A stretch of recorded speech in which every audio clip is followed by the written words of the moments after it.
know yourself. It is very important to have a total understanding of who you are, because most of what you know about yourself is based on what you've been told. It's based on what has influenced you in the environments that you have been in growing up. And so it's time for you to start questioning everything that you think you know about yourself. That is the only way that you get to truly know yourself.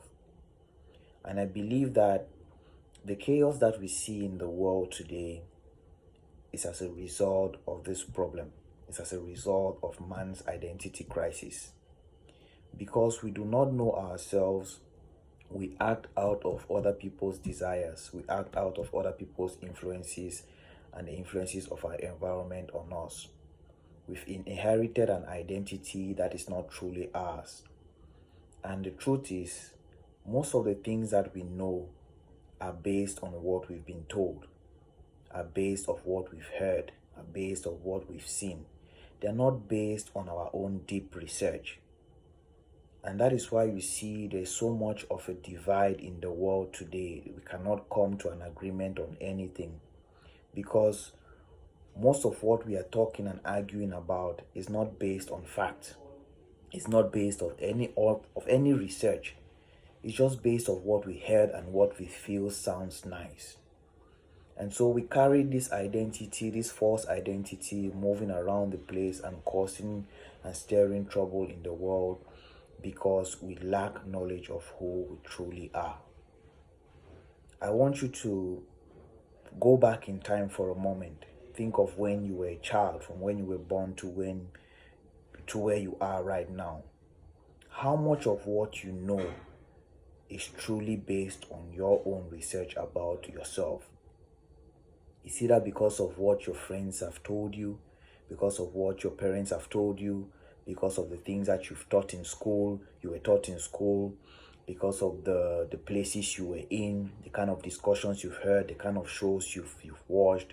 All your knowledge is just centered around those things and not based on your own deep research and intuitive guidance. So it's time for you to start questioning everything. It's time for you to start shedding off that false image about yourself.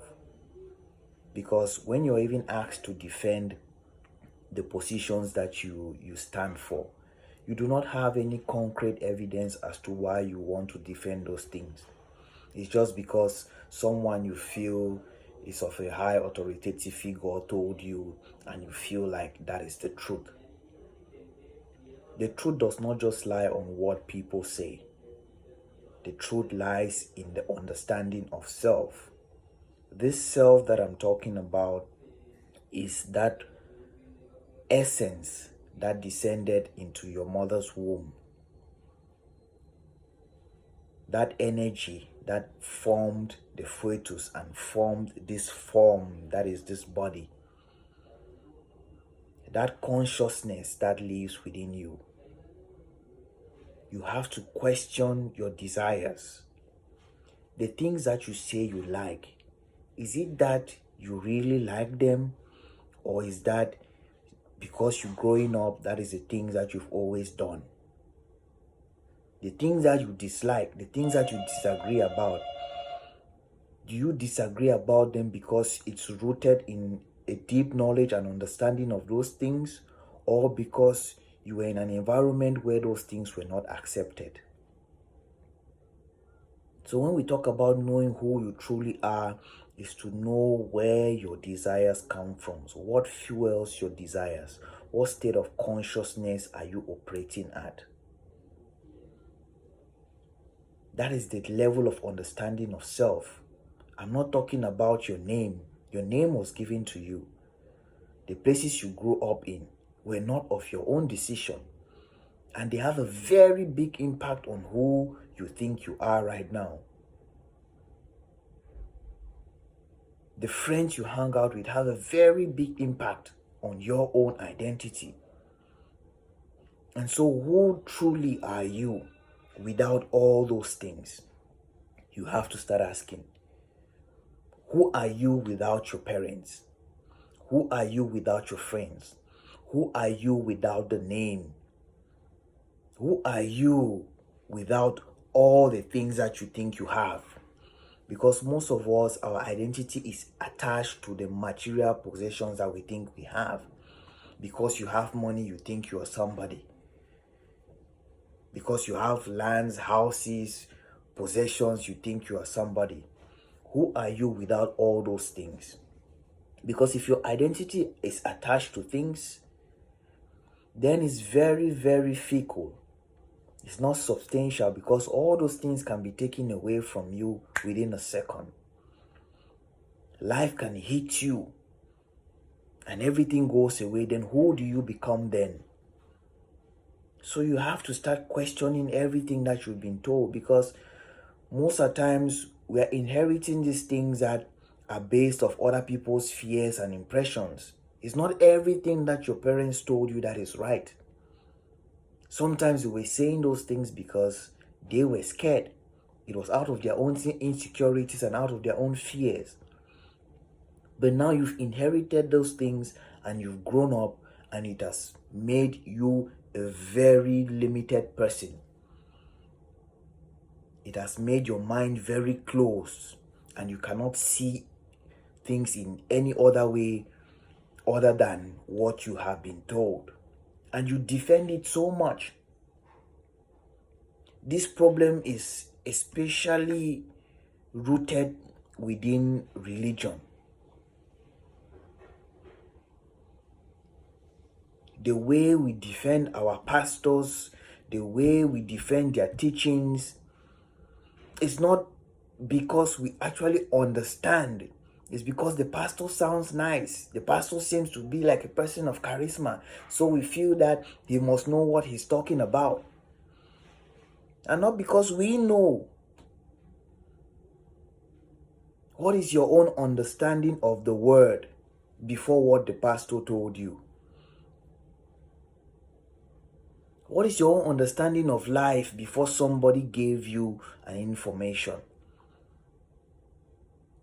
There is a very key aspect to every human, which is called the intuition. Intuition is the medium with which we hear God's voice. And that's where we find truth.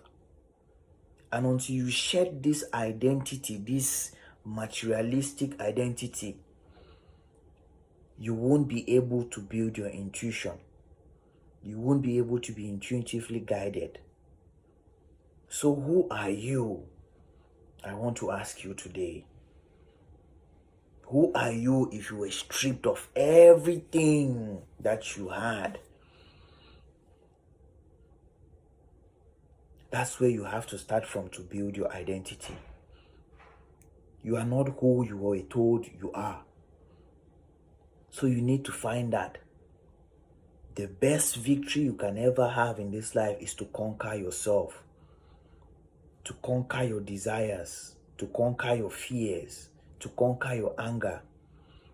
And all those things come when you know who you truly are. You will not be moved by the wave. The peace, the joy, the happiness, the fulfillment, the purpose all come within the knowledge of self. And with the lack of knowledge of self, you would always live in misery and unhappiness. There will always be chaos around you. And you will always be blown by the wind of change. So who are you? Take time and ask yourself that question. Ask yourself the hard question. Question everything that you think you know. What's the proof that you know what you know? Is it because somebody told you? Is it because you heard? What is the process? How did you get to that conclusion? Ask yourself that. It is very, very important. If everybody knew who they were, everybody would be focused doing their own thing. Focused on their own life. But now, we try to identify with something just because it sounds nice. Are you trying to belong, or are you trying to stand out? So ask yourself, I wish you all the very best, and I pray that that makes a difference in your life. Do take care, and I'll see you all tomorrow. Bye bye.